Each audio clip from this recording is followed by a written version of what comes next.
The third word. In the name of God, the merciful, the compassionate. O you people, worship. Point 1. If you want to understand what great profit and happiness lie in worship, and what great loss and ruin lie in vice and dissipation, listen to and take heed of the following story, which is in the form of a comparison. One time, 2 soldiers received orders to proceed to a distant city. They set off and traveled together until the road forked.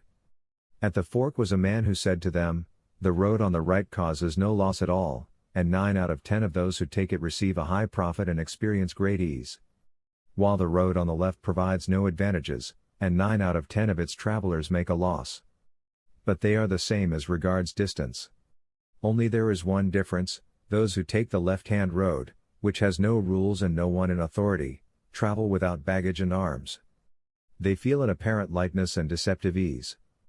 Whereas those traveling on the right-hand road, which is under military order, are compelled to carry a kit bag full of nutritious rations 4 okkas or so in weight and a superb army rifle of about 2 okkas too, which will overpower and rout every enemy." After the 2 soldiers had listened to what this instructive man had to say, the fortunate one took the road to the right. He loaded the weight of one Batman onto his back, but his heart and spirit were saved from thousands of Batmans of fear and feeling obliged to others.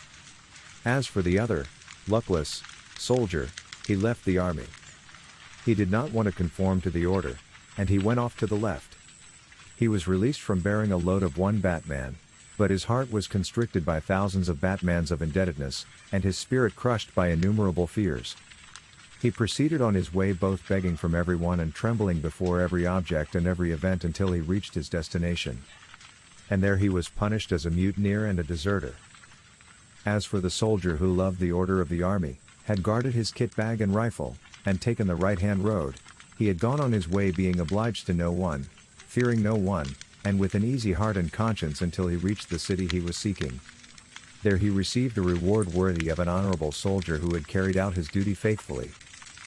O rebellious soul, know that one of those 2 travelers represents those who submit to the divine law, while the other represents the rebellious and those who follow their own desires. The road is the road of life, which comes from the spirit world, passes through the grave, and carries on to the hereafter. As for the kit bag and rifle, they are worship and fear of God. There is an apparent burden in worship, but there is an ease and lightness in its meaning that defies description. For in the prescribed prayers the worshipper declares, "I bear witness that there is no God but God." That is to say, he finds the door of a treasury of mercy in everything, because he is believing and saying, "There is no creator and provider other than him. Harm and benefit are in his hand. He is both all-wise, he does nothing in vain, and he is all-compassionate, his bounty and mercy are abundant." And he knocks on the door with his supplication. Moreover, he sees that everything is subjugated to the command of his own sustainer, so he takes refuge in him. He places his trust in him and relies on him, and is fortified against every disaster. His belief gives him complete confidence. Indeed, like with every true virtue, the source of courage is belief in God, and worship. And as with every iniquity, the source of cowardice is misguidance.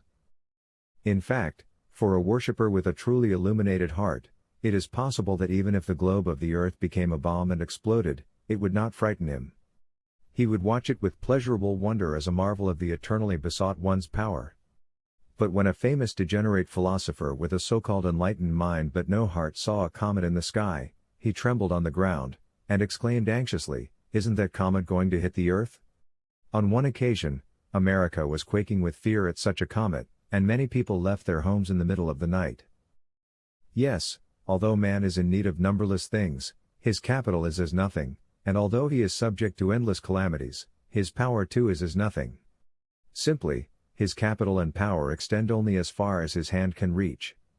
However, his hopes, desires, pains, and tribulations reach as far as the eye and the imagination can stretch.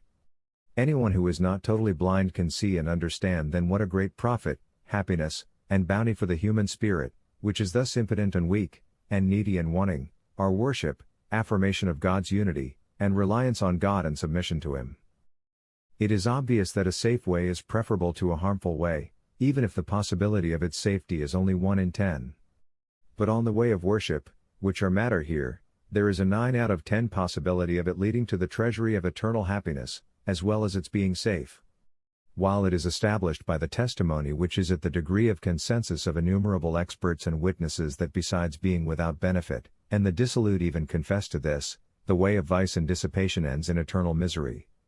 According to the reports of those who have uncovered the mysteries of creation, this is absolutely certain. In short, like that of the hereafter, happiness in this world too lies in worship and being a soldier for Almighty God. In which case, we should constantly say, praise be to God for obedience to Him and success, and we should thank Him that we are Muslims. The words, 31.